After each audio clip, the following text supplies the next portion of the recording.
fois de plus à tous et à toutes, merci pour vos différents dons. Que Dieu nous bénisse et que la fête soit belle. Amen. Amen.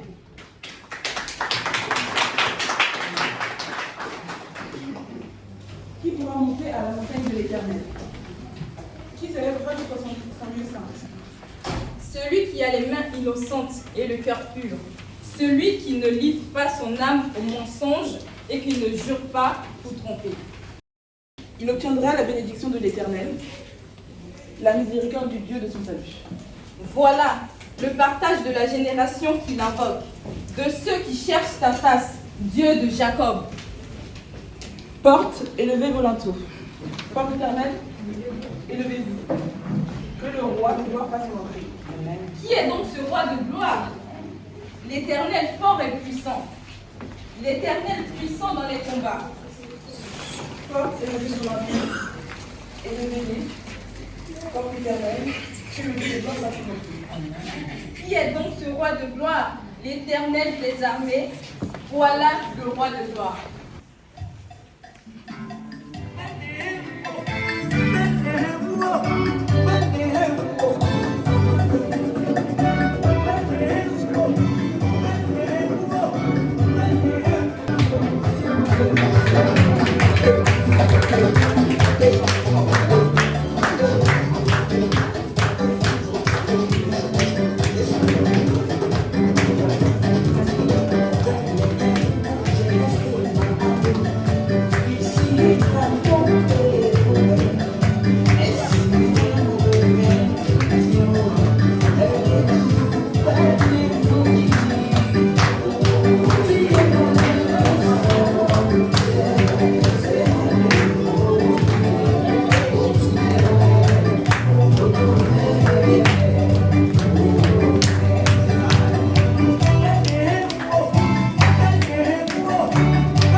Ce matin, le texte qui est prévu pour notre exhortation est tiré de 1 Thessaloniciens chapitre 5, versets 12 à 18. Première épître de Paul aux Thessaloniciens chapitre 5, versets 12 à 18. Là, nous lisons: Frères, nous vous demandons de respecter ceux qui travaillent parmi vous, ceux qui, par ordre du Seigneur, vous dirigent, vous avertissent. Manifestez-leur beaucoup d'estime et d'amour à cause de leur activité.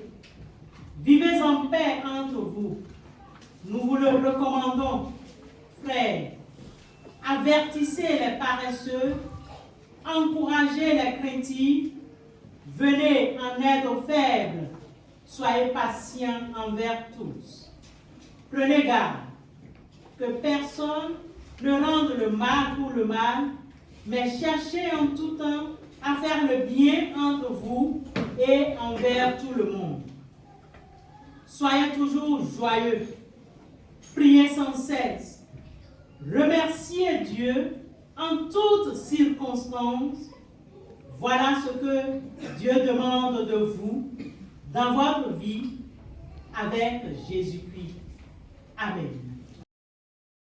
Chers frères et sœurs en Christ, recevez nos meilleures pensées et salutations au nom du Seigneur Jésus-Christ, un seul Dieu unique qui nous a amenés ici ce matin.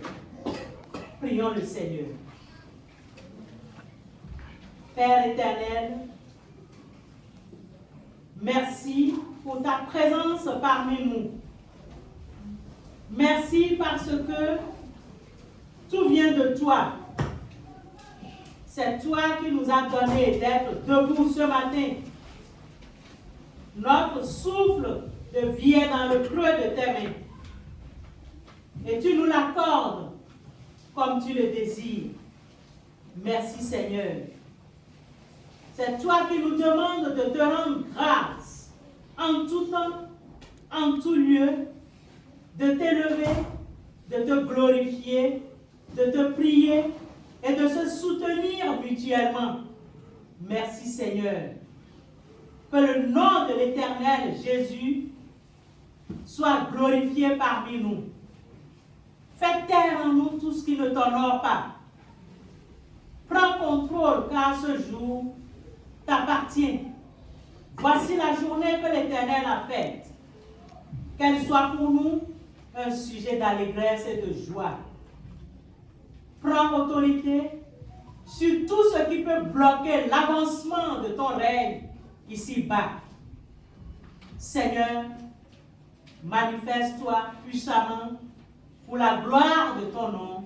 Amen. Bien-aimés, le terme qui nous rassemble ce matin est « Dieu nous demande de le faire ». Priez sans cesse. Remerciez Dieu en toutes circonstances. Voilà ce que Dieu demande de vous dans votre vie avec Jésus-Christ. 1 Thessaloniciens, chapitre 5, verset 18. En 2021, le prédicateur et sonomel Alphonse nous a fait réfléchir sur un thème très important pour l'édification de notre vie en tant que chrétien. Je ne sais pas si vous vous souvenez encore. Il a parlé d'une église en paix, édifiée, craignant Dieu, croissant. Et au cours de sa prédication, il nous a fait réfléchir sur 3 points. Pourquoi l'église était en paix? L'église de Jésus-Christ, ses caractéristiques, sa vie et la guérison d'aînés. Dans le livre des Actes des Apôtres. Le prédicateur nous a fait remarquer que la marche du croyant dans l'église à l'époque était déterminée par la crainte du Seigneur, par la consolation ou l'encouragement, par la puissance du Saint-Esprit et par les dons qu'il dispense. L'assemblée s'édifie elle-même, même intérieurement, de sorte qu'elle pouvait marcher dans la crainte de Dieu, mais extérieurement aussi, elle se multipliait en nombre. Ainsi, bien-aimés, le Saint-Esprit confère de la force à la parole de la prédication, de sorte que des gens se convertissent au Seigneur. Cela est aussi pour l'encouragement de l'assemblée. Peuple du temple, Emmanuel, peuple de Dieu ici présent, marcher dans la crainte du Seigneur, c'est être reconnaissant envers Dieu. Dans la première épître de 1 Thessaloniciens 5, 18, précisément, le Seigneur nous dit à travers Paul, remerciez Dieu en toutes circonstances. Voilà ce que Dieu demande de vous dans votre vie en Jésus-Christ. Peuple de Dieu, en examinant plus en profondeur notre péricope de 1 Thessaloniciens, nous comprenons pourquoi nous devons être reconnaissants et faire preuve de gratitude, quelles que soient les circonstances. Nous avons plusieurs raisons d'être reconnaissants à Dieu, dont les principaux sont la bonté constante de Dieu et son amour qui dure à jamais. Quand nous prenons conscience de notre péché et comprenons que sans Dieu, nous méritons la mort. Romains 7, 5, il est naturel d'être reconnaissant pour la vie qu'il nous donne. Quand on se lève le matin et quand on se tient sur nos deux pieds, ce n'est pas parce que nous méritons la vie, mes chers frères et sœurs, mais l'orgueil fait qu'on oublie que c'est quelqu'un qui est l'auteur de cette vie et que cette personne a le vouloir de nous l'accorder, le pouvoir de nous l'accorder, il a le vouloir et le pouvoir de la retirer ainsi. Quand on est malade et quand on se retrouve à l'hôpital, le médecin fait tout pour sauver la vie. Mais quand celui qui a donné cette vie décide autrement, on n'a pas le choix. Si les anges dans le ciel rendent grâce à Dieu constamment et que le Seigneur Jésus, notre modèle, le faisait, à combien plus forte raison devrions-nous développer cette attitude dans nos vies? Cela devrait être un mode de vie pour nous et découler naturellement de notre cœur et de notre bouche. Voilà pourquoi notre présence ici ce matin, avec nos actions de grâce, a sa raison d'être. Bien-aimés, c'est Dieu qui accorde aux hommes le pouvoir de gagner de l'argent. Certains vont me dire, c'est parce que j'ai travaillé que j'ai un salaire. Je vous dis que c'est faux. Dieu nous a accordé des talents, non pour notre propre satisfaction, mais pour nous donner l'occasion de lui rendre ce qui lui est dû. Avec cet objectif en vue, ce n'est pas un péché de gagner de l'argent. On doit se procurer celui-ci par le travail, c'est-à-dire par le fruit de son travail, et il faut que la jeunesse apprenne à cultiver des habitudes de travail. La Bible ne condamne pas celui qui possède des richesses si celles-ci sont acquises honnêtement. La richesse s'avérera être une bénédiction si nous la considérons comme étant celle du Seigneur, si nous la recevons avec reconnaissance et la retournons avec le même esprit au grand donateur. L'argent est précieux, bien sûr, parce qu'il peut faire beaucoup de bien. Entre les mains des enfants de Dieu, c'est de la nourriture pour les affamés, de la boisson pour celui qui est altéré, des vêtements pour celui qui est nu, une défense pour celui qui est opprimé et un secours pour les malades. S'il n'est pas employé en vue des besoins de l'existence et du bien de nos semblables pour servir à édifier la cause du Christ, il n'a pas plus de valeur que le sable. Peuple du temple Emmanuel, il y a 1 an, nous avons célébré notre culte d'action de grâce et nous avions récolté une certaine somme dont je ne peux pas vous donner le chiffre exact, excusez-moi, au risque de me tromper. Je préfère que les frères et sœurs qui s'occupent des finances de la communauté le disent sans se tromper.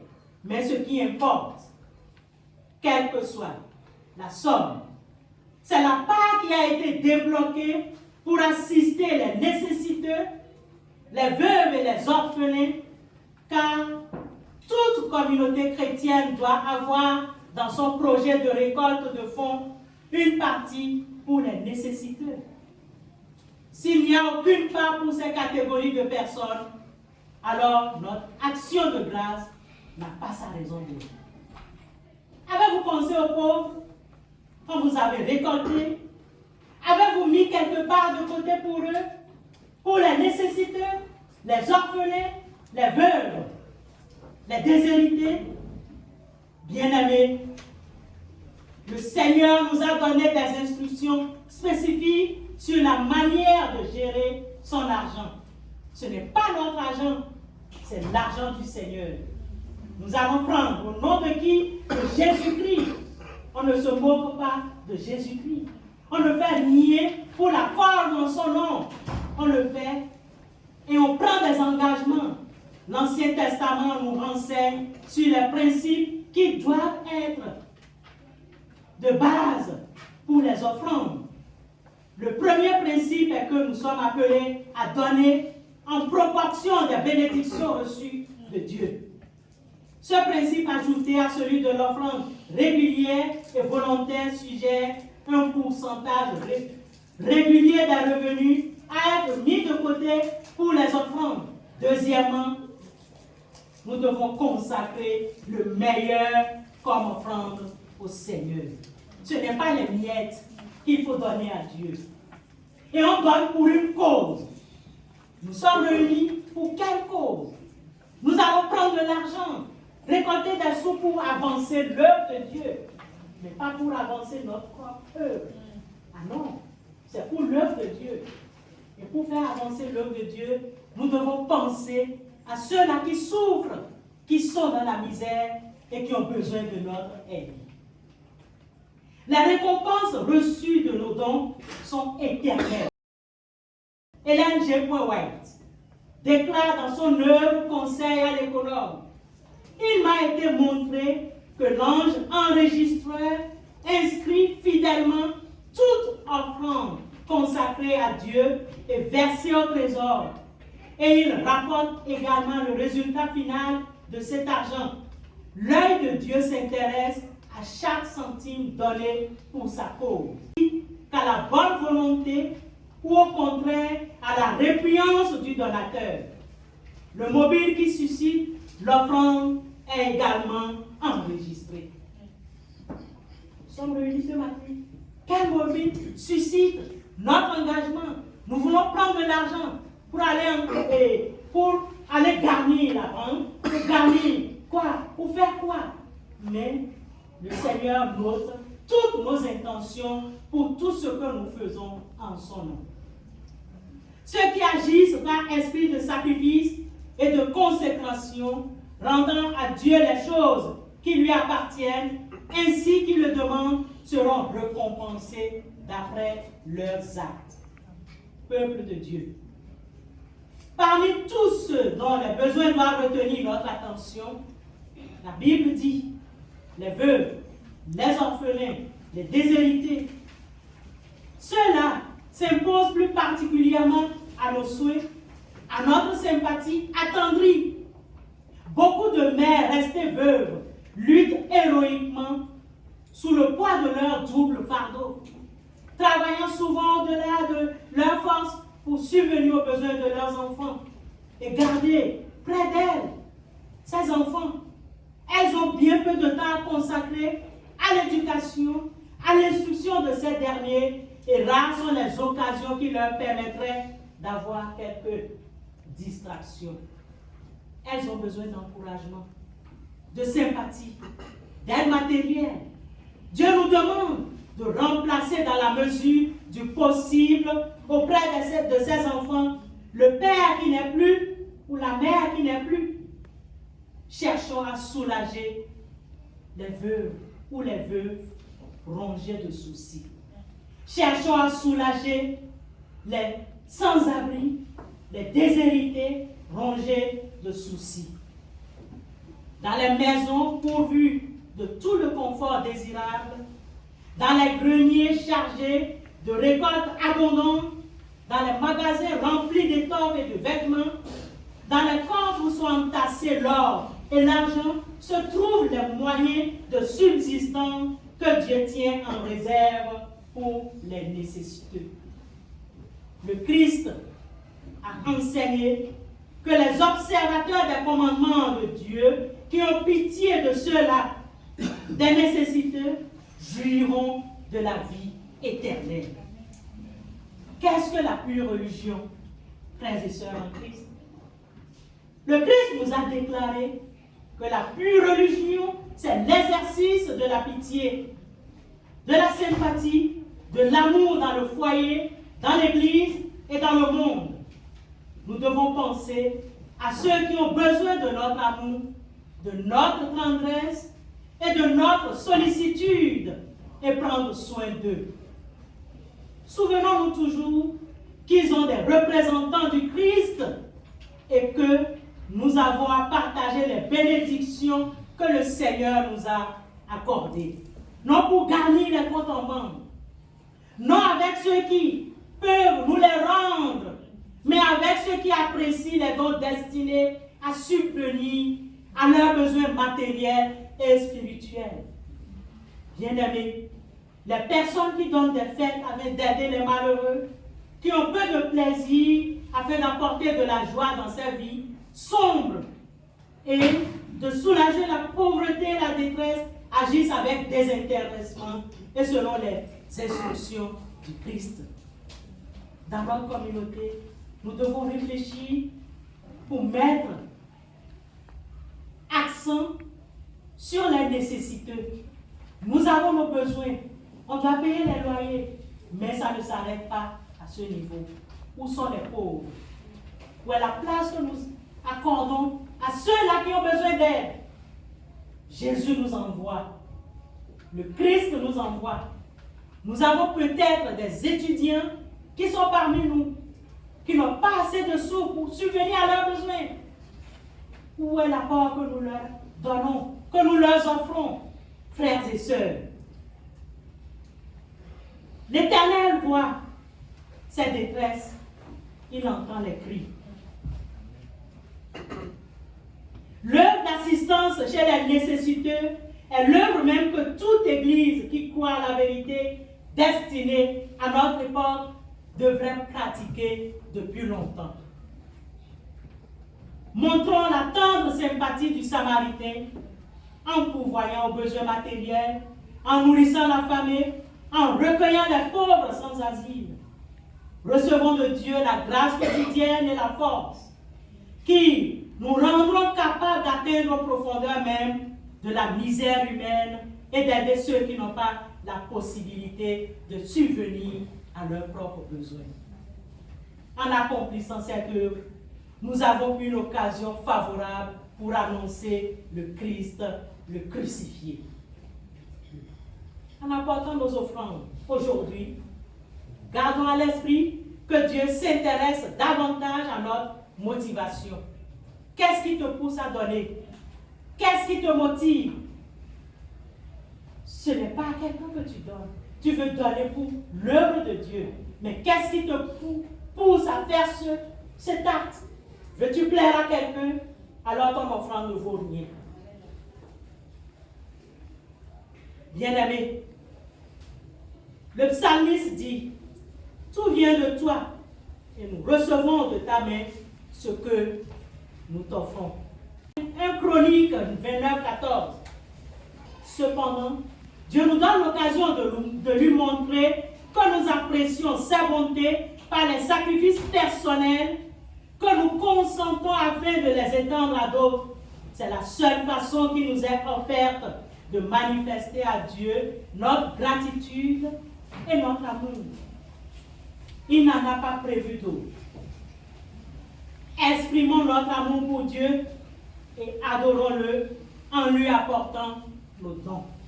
Mieux vaut plaire à Dieu que de plaire aux humains. La religion pure et sans tache devant Dieu notre Père consiste à visiter les orphelins, les veuves dans leur affliction et à se préserver des souillures de ce monde. Jacques 1, 27. Amen. Amen.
On va se lever et on va danser à la gloire de Jésus avant nos offrandes.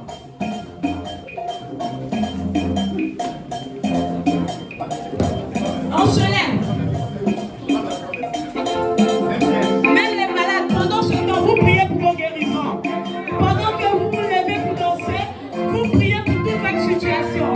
Parce qu'après l'action de grâce, il doit y avoir des témoignages. Vous devez donner un retour au nom de Jésus. On se lève avec foi et on danse à la gloire de Jésus.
pleurez pas sur moi, mais pleurez sur vous et sur vos enfants. Ne pleurez pas sur moi, mais pleurez sur moi et sur vos enfants. Car voici le jour des pas où l'on ne va pleurer sur les entrailles qui n'ont jamais entendu. Et les mamelles qui n'allaient plus loin. Les bouger bon.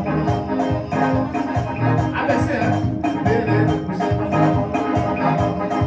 Se lever.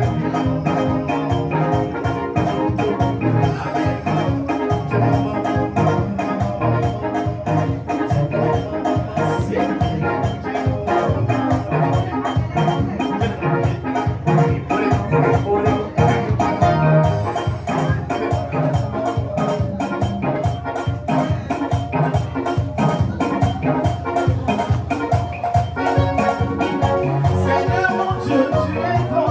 Est-ce qu'il y a un Dieu comme toi? Toujours prêt à me sauver, à me délivrer. Il n'y a que toi, seul Jésus. Oh, qui peut te remporter que tu n'es pas Seigneur.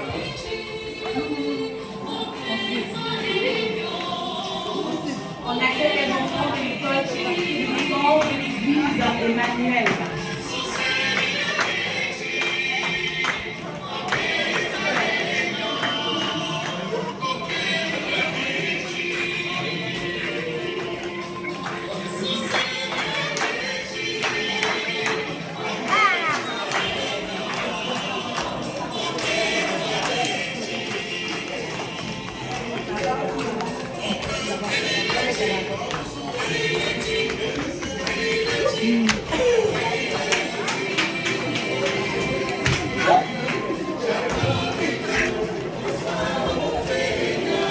Alors tu mets dans le panier. Mets dans le panier. Mets. On acclame le Seigneur pour les enfants.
ailleurs.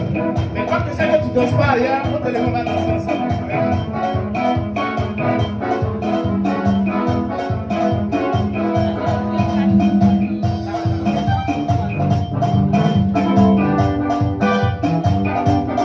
Qui veut arracher sa bénédiction aujourd'hui? Qui est prêt pour arracher sa bénédiction?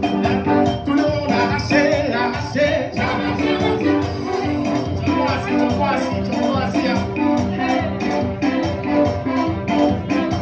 Tout le monde arraché, arraché, la bénédiction qu'ils ont volée, le mariage qu'ils ont volé, la promotion qu'ils ont volé, tout le monde arraché, arraché. Depuis longtemps, j'attends ma grâce, mais aujourd'hui je vais l'arracher.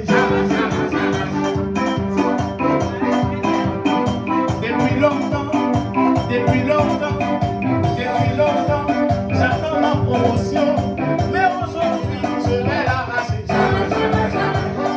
Seigneur, bénis-moi, Papa, bénis-moi, Seigneur, bénis-moi. Je saisis ma grâce, Yahweh, Yahweh, bénis-moi.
Comment tu fais ça? Doucement, hein?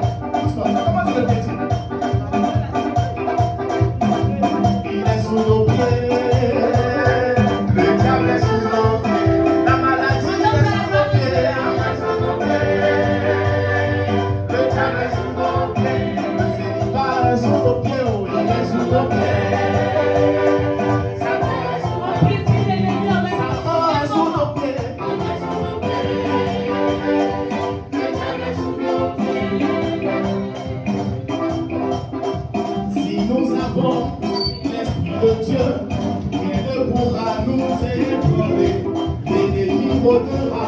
Autour de nous, jamais de nous atteindra. Il est sous nos pieds.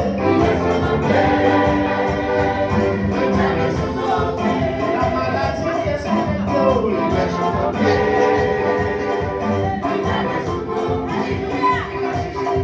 Si nous avons l'esprit de Jésus, rien ne pourra nous ébranler.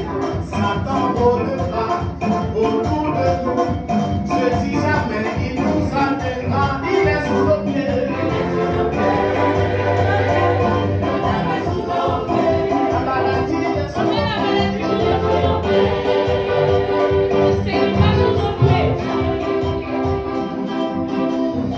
Disons-le, il est sous nos pieds.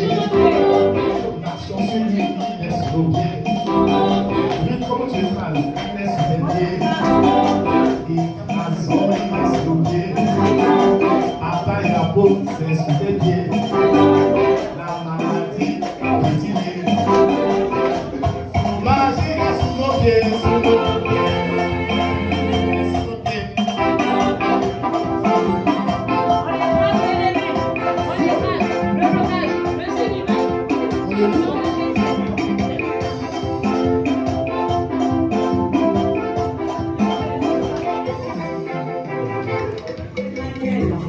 La chorale Emmanuel qui en ce jour a décidé de dire merci à Dieu. À travers ce chant, il dit merci Seigneur. Merci la gloire, merci toi encore. Merci Yann, merci. merci Jésus. Comme nous pouvons dire merci à Dieu, selon mon nom, vous dites merci à Dieu. À travers ce grand conflit.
béni au nom de Jésus. Amen.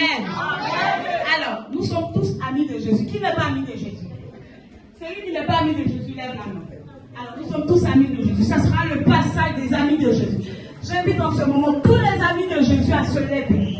À se lever et de venir donner à Dieu. Amis de Jésus, on se lève. Après, si vous ne vous levez pas, c'est que vous n'êtes pas amis de Jésus. Voilà. Après, vous pouvez vous lever et à vos danses, ça sera une offrande. Par l'acclamation, c'est une offrande d'acclamation. Donc, on fait plusieurs types d'offrandes à Dieu.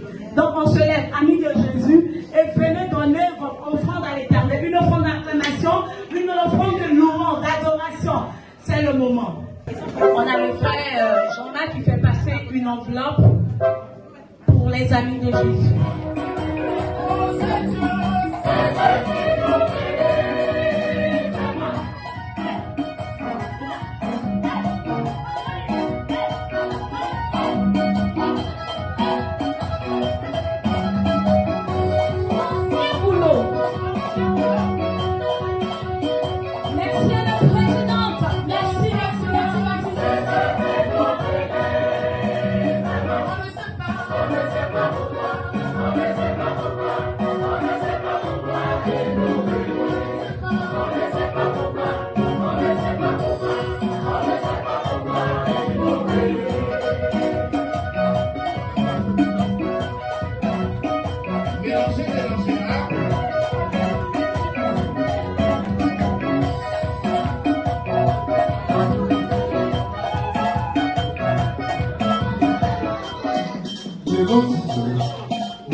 La lumière est là.